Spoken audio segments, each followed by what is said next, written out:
Assalamualaikum warahmatullahi wabarakatuh. Perkenalkan, nama saya Fitaris Widiansa. Pada kesempatan ini, saya akan memaparkan seminar proposal saya yang berjudul Analisis Perbaikan Tata Letak pada Gudang Barang menggunakan metode Dedicated Store dengan pendekatan material handling. Studi kasus pada PP Industri.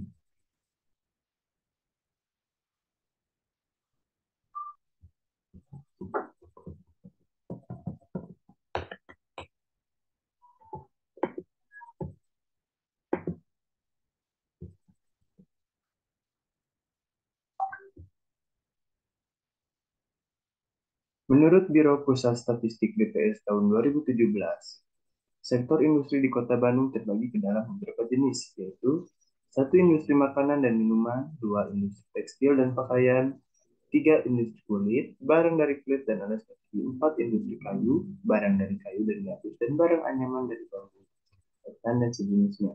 Lima industri kimia, enam industri karet, tujuh industri barang, delapan industri mesin, dan sembilan industri furnitur. Perusahaan dapat melakukan strategi baik dari segi meminimalisasi biaya, efektivitas marketing, kecepatan proses produksi, ketepatan produksi, hingga peningkatan citra perusahaan. Salah satu strategi yang biasa dilakukan oleh perusahaan manufaktur pada umumnya yaitu yang berkaitan dengan proses produksi.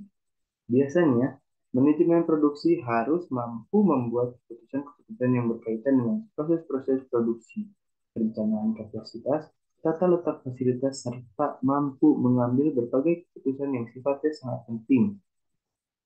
Salah satu cara untuk menekan pengeluaran biaya pada saat proses produksi adalah dengan mengatur tata letak fasilitas yang berguna untuk mengefisienkan ongkos perpindahan barang antar departemen. Lalu, seperti layout yang ada pada slide kali ini, penyimpanan produk t-shirt, jersey, dan jaket. Tata letak awal gudang PP Industri. Observasi gudang PP Industri tahun 2018. Keterangan pada gambar poin 1, proses pembuatan pola, pemotongan dan penjahitan. Lalu berikutnya proses jahit obras pada gambar tabel yang kedua. Yang ketiga, lalu proses sablon dan press. Fenomena yang terjadinya, proses pembuatan baju atau jersey pada PP Industri memiliki 7 proses tahapan. Setelah proses penjahitan dan obras selesai, maka jersey masuk pada proses sablon dan mesin tas untuk menyatakan atribut sesuai dengan pesanan konsumen hingga akhirnya baju atau jersey dikemas dan siap untuk dikirim pada konsumen atau pemesan.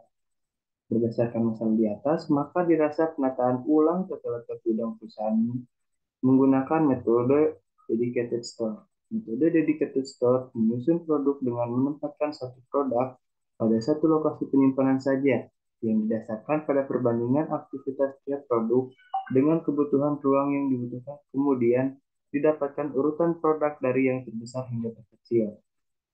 Analisis perbaikan tata letak pada gudang barang dengan pendekatan dedicated store, studi kasus pada PP Industri. Perumusan masalah yang terjadi. Pertama, bagaimana kondisi tata letak gudang perusahaan dan kendala yang dihadapi perusahaan serta berapa besar jarak tempuh perpindahan barang pada gudang saat ini. Lalu yang kedua, berapa besar jarak tempuh perpindahan barang pada gudang dengan penerapan metode dedicated store. Yang ketiga, bagaimana perbandingan jarak tempuh barang antara kondisi tata letak gudang existing dengan alternatif usulan tata letak gudang perusahaan. Ringkasan literatur, manajemen operasi, tata letak, dan juga metode dedicated store. Jadi pada bab 3, metode penelitian yang digunakan.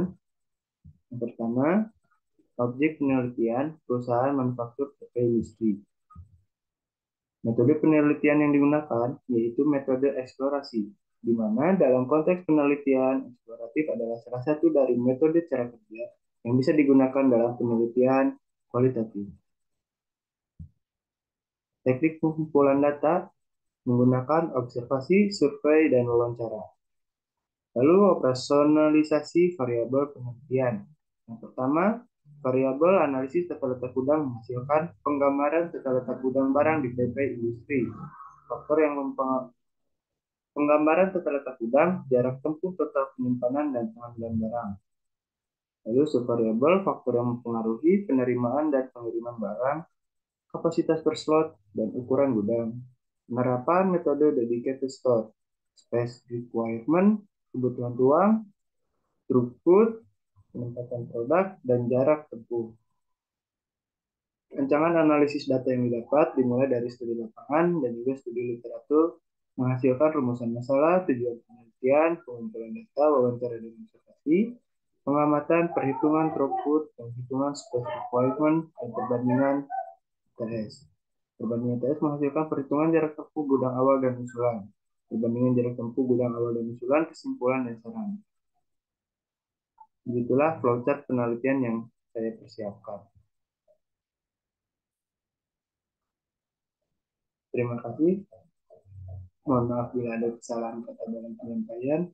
Sekian presentasi usulan penelitian saya. Assalamualaikum warahmatullahi wabarakatuh.